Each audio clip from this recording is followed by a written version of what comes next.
तो ICSE class 10 वालों के लिए हम डिस्कस कर रहे थे रिफ्रैक्शन ऑफ लाइट, और हमने देखा था रिफ्रैक्शन क्या होता है। और आज हमें पढ़ना है refraction of light through a glass prism. हमारा टॉपिक है आज का रिफ्रैक्शन ऑफ लाइट थ्रू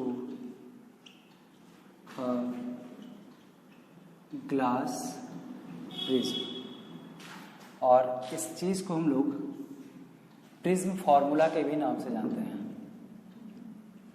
यही हमारा क्या है, this is our prism formula. ठीक है, देखो सबसे पहले समझ लो थोड़ा सा प्रिज्म क्या होता है। तो प्रिज्म एक ट्रायंगुलर लैमिना होता है, ठीक है, ग्लास का होता है, ट्रांसपेरेंट होता है। ये जो दो सरफेसेस हमारे पास दिखाई दे रहे हैं A B and A C, AB and AC are two refracting surfaces। ठीक है, AB और AC क्या है, टू रिफ्रैक्टिंग सरफेसेस। एक प्रिज्म के पास दो रिफ्रैक्टिंग सरफेसेस होते हैं। And BC is the base of the prism. BC हमारा क्या बच्चा, तो this is base of the prism. और BC के जस्ट अपोजिट जहाँ पे दो रिफ्रैक्टिंग सरफेसेस आपस में ज्वाइन कर रहे हैं, ये जो एंगल हमारा A है, इस एंगल को कहा जाता है angle of prism. We can define it as angle of prism is that angle with which the two refracting surfaces are inclined with each other. दो रिफ्रैक्टिंग सरफेसेस एक दूसरे के साथ जिस एंगल पे इंक्लाइंड होंगे उस एंगल को क्या कहा जाता है, एंगल ऑफ प्रिज्म। तो प्रिज्म में हमारे पास क्या क्या है बच्चा, तो दो refracting surfaces AB and AC, एक बेस BC और BC के जस्ट अपोजिट, मतलब बेस के जस्ट अपोजिट जो एंगल होगा वो हमारा क्या कहलाएगा, एंगल ऑफ प्रिज्म। अब हम डिस्कस करते हैं व्हाट इज प्रिज्म फॉर्मूला, या तो फिर ये जो refraction of light through a glass prism होता है ये क्या होता है। इसके लिए सबसे पहले क्या करना होगा, तो हमको एक प्रिज्म कंसीडर करना होगा। तो चलो एक प्रिज्म कंसीडर करते हैं। मान लो अच्छा ये हमारा एक प्रिज्म है जिसका नाम है ABC, ठीक है। और ये हमारा क्या हो जाएगा, angle of prism. This is our first refracting surface, this is our second refracting surface, और ये हमारा हो जाएगा बेस ऑफ द प्रिज्म। हुआ क्या है इसमें, तो यहाँ पे हमने एक रे ऑफ लाइट को इंसिडेंट किया है कुछ इस तरीके से। सपोज करो कि मैंने एक रे ऑफ लाइट इंसिडेंट किया है जिसका नाम है KL, और जैसे ही रिफ्लेक्ट हुआ तो ये भी चल रहा था from air to glass interface. कहाँ चल रहा था ये, from air to glass interface, मतलब कि from a rarer medium to a denser medium. आपको पता है जब एक रे ऑफ लाइट एक रेयरर मीडियम से डेंसर मीडियम की ओर जाती है तो ये नॉर्मल की तरह बेंड कर जाती है, और ये बेंड कर गई इस वाले पाथ पे। लेट्स सपोज कि इस वाले पाथ का नाम है LM, ठीक है। और जैसे ये इस ग्लास से क्रॉस कर रहा होगा तो ग्लास की क्रॉस करने के बाद इसको वापस कौन सा मीडियम मिलने वाला है, एयर। और आपको पता है कि जब एक लाइट रे ग्लास से एयर में जाए, मतलब कि an optically denser medium to an optically rare medium में जाए, तो ये नॉर्मल से दूर भागती है, तो ये नॉर्मल से अवे चली गई है, ठीक है। और इस बार इस रे ऑफ लाइट का नाम हम मान लेते हैं MN है। Let's suppose the angle of incidence at first surface is I1 and the angle of refraction at first surface is R1, ठीक है। and the angle of incident at second surface is R2 and the angle of refraction at second surface is I2। Case clear है, ठीक है। what is I1, तो I1 is the angle of incidence at the first refracting surface। what is R1, R1 is the angle of refraction at first refracting surface। what is R2, R2 is the angle of incident at second refracting surface, and I2 is the angle of refraction at the second incident surface। we have two normals here, first one is N1 और दूसरा हमारा normal है जिसका नाम क्या है, N2, ठीक है। अच्छा थोड़ा सा एज्यूम करिए आप कि अगर ये ग्लास रे ना होता तो इस रे ऑफ लाइट ने, जो कि हमारा KL है, इसको कैसे ट्रैवल करना था बच्चा, तो ये कुछ ऐसे करके ट्रैवल कर रहा होता। और अगर इस रे ऑफ लाइट जिसका नाम हमने MN रखा है, अगर ये कहीं इसका सोर्स अगर देखा जाए कि ये कहाँ से ओरिजिन हुआ है, तो ये कुछ इस वाले पॉइंट से ओरिजिन हो रहा होता। सपोज करें कि इस वाले पॉइंट का नाम आ रहा है P और इस रे का नाम है PQ, ठीक है। तो हमारे पास जो इंसिडेंट रे था वो क्या था बच्चा, KPQ। हमारे पास जो इंसिडेंट रे है वो क्या है बच्चा, दिस इज KPQ। और ये के पी क्यू अपने पाथ में ना जा करके चला गया है पी एम एन वाले पाथ में, ये कुछ इस वाले पाथ को फॉलो कर रहा है पी एम एन। ये जो एंगल है ये हमारा एंगल क्या कहलाएगा, angle of deviation, this is represented by delta. और इस एंगल को हम कैसे रिप्रेजेंट करते हैं बच्चा, तो रिप्रेजेंट करते हैं डेल्टा से। अब देखो क्या है, एंगल ऑफ डेविएशन की मैं बात कर रहा हूं, ठीक है। आप अगर ध्यान से देखें तो आपको पता चलेगा कि एल पी एम या तो P M L is a triangle, जहां पे ये जो एंगल P है एक्सटीरियर वाला डेल्टा, ये ऑब्वियसली बराबर होगा इंटीरियर से एंगल के सम के, मतलब कि angle L plus angle M। तो वी कैन से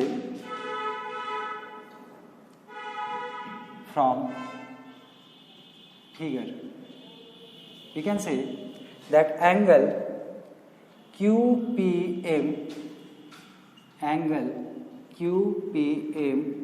equals to angle PLM, interior angle है ये PLM प्लस दूसरा interior angle that is PML, that is angle PML, ठीक है।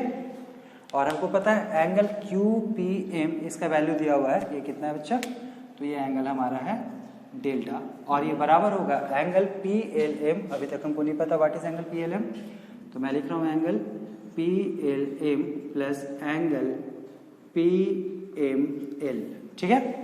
अब थोड़ा सा ध्यान दो, ये जो हमारा एंगल है N1L ये I1 है और ये बिल्कुल बराबर होगा एंगल PLO के, इस वाले पॉइंट को हम कंसीडर कर रहे हैं O, ठीक है, क्योंकि दोनों अपोजिट एंगल्स हैं, मतलब ये जो पूरा का पूरा एंगल होगा ये एंगल कितना होगा I1, और I1 में आधा जैसा हमको पता है पहले से वो क्या है R1, तो ये जो एंगल L होगा ये कितना हो जाएगा बच्चा, I1 माइनस R1।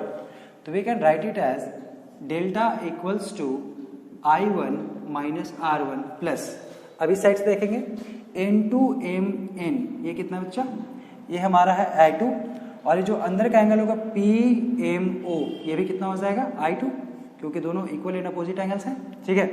लेकिन आधा एंगल हमको फिर से पता है कितना है R2, और ये पूरा का पूरा एंगल कितना होगा I2, तो ये जो रेस्ट एंगल बच रहा है वो कितना हो जाएगा I2 माइनस R2। तो we can write it as I2 minus R2, आप इसको एक बार अच्छे से लिख सकते हैं, this is I1 plus I2 minus R1 plus R2, ये हमारा पहला इक्वेशन है, ठीक है। कैसे आ रहा है, सबको समझ में आ रहा है। अब ध्यान से फिर से प्रिज्म में देखो डायग्राम में, APOM is a quadrilateral, ALOM is a quadrilateral, ALOM क्या है, एक क्वाड्रिलेटरल, और आपको पता है कि the sum of interior angles of a quadrilateral is equals to 360 degree, जिसमें हमको पता क्या है, ये जो एंगल हमारा है एंगल L, और ये जो एंगल हमारा है एंगल M, ये वाला पोर्शन जो है ये हमारा कितना हो जाएगा 90 डिग्री का। तो we can say from quadrilateral AMOL, आप ALOM भी लिख सकते हैं, क्या पता है हमको, एंगल ALO ये कितना हो जाएगा 90 डिग्री का, और दूसरा एंगल हमारा कौन सा बच्चा, तो AMO, एंगल AMO ये भी कितना हो जाएगा 90 डिग्री, ठीक है। मतलब कि हमारे पास क्वाड्रिलेटरल के दो अपोजिट एंगल्स का वैल्यू आ चुका है, और ये 90 प्लस 90 कितना हो जाएगा 180 डिग्री। अब समस्या क्या है, तो अगर इन दोनों एंगल्स का सम कितना हो जाए 180 डिग्री, तो इसका मतलब क्या है, ये कंप्लीट ट्राइंगल है, कंप्लीट क्वाड्रिलेटरल है, ठीक है। तो हम फिर से कंसीडर करते हैं एंगल LAM और एंगल LOM, और इन दोनों का सम कितना होना चाहिए 180 डिग्री। तो we can say now the sum of angle, कौन कौन सा एंगल है, LAM प्लस एंगल LOM, दूसरा एंगल कौन सा हमारा LOM, इन दोनों का सम कितना हो जाएगा 180 डिग्री। डायग्राम से हमको पता है that angle LAM is nothing but A, we can write it as A plus angle LOM, ये हो जाएगा 180 डिग्री। और अगर मैं बात करूँ एंगल LOM की, तो ये हो जाएगा 180 डिग्री माइनस A, ठीक है। कोई समस्या नहीं भी हम लोग को। अब फिर से आगे काम करते हैं। Let us consider a triangle LMO या तो LOM।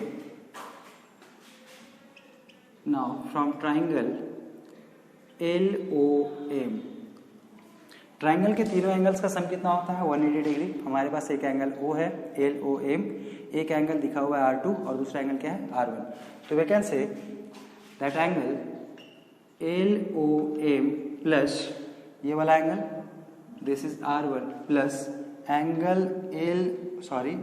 LMO, ये कितना हो जाएगा R2, इन सब का सम कितना है 180 डिग्री। तो हम लिख सकते हैं angle LOM equals to 180 degree minus R1 plus R2। ठीक है, ये हमारा सेकेंड इक्वेशन है और ये हमारा थर्ड इक्वेशन है। हमारे पास दोनों इक्वेशंस में LOM का वैल्यू है, एक है 180 डिग्री माइनस में A और दूसरा 180 degree minus R1 plus R2। अगर आप इस इक्वेशन को इक्वेट करेंगे फ्रॉम इक्वेशन 2 एंड 3 तो क्या आएगा हमारे पास LHS दोनों साइड में कैंसिल आउट हो जाएगा। मतलब किस वाले साइड से आएगा 180 degree minus A equals to 180 degree minus R1 plus R2। 180 degree दोनों जगह कैंसिल आउट हो गया, तो हमारे पास बचा A equals to R1 plus R2। क्यों? क्योंकि ये माइनस वाला साइन भी दोनों साइड से कैंसिल आउट हो जाएगा। और ये हमारा इक्वेशन नंबर 4 है। अगर हम इक्वेशन 1 की तरफ लौटे तो हमारे पास डेल्टा के लिए क्या रिलेशन है, I1 delta equals to I1 plus I2 minus R1 plus R2 and R1 plus R2 is now A। तो हम इक्वेशन 4 को इक्वेशन 1 में पुट कर सकते हैं। पुटिंग 4 in 1 क्या आएगा हमारे पास, तो हमारे पास आएगा delta equals to I1 plus I2 minus A, क्योंकि ये पूरा एंगल कितना हो जाएगा A हो जाएगा। आप इसको लिख सकते हैं delta plus A equals to I1 plus I2। This equation is called prism formula. ये इक्वेशन हमारा क्या है, prism formula. And in case जहाँ पे आपको मिनिमम डेविएशन चाहिए, इन केस जहाँ पे आपको क्या चाहिए minimum deviation for delta minimum, जब डेल्टा मिनिमम हो जाएगा मतलब कि एंगल ऑफ डेविएशन कितना हो जाए मिनिमम हो जाए, इस केस में I1 I2 के बराबर होता है और दोनों को हम मान लेते हैं कि ये हमारा I है। तो इक्वेशन को आप लिख सकते हैं then delta minimum will be delta plus A equals to I plus I, यानी कि हो जाएगा 2I। तो we can write it as delta plus A equals to 2I। This is the case of minimum deviation. This is all about prism and prism formula। ठीक है, चलिए copy कर लीजिए।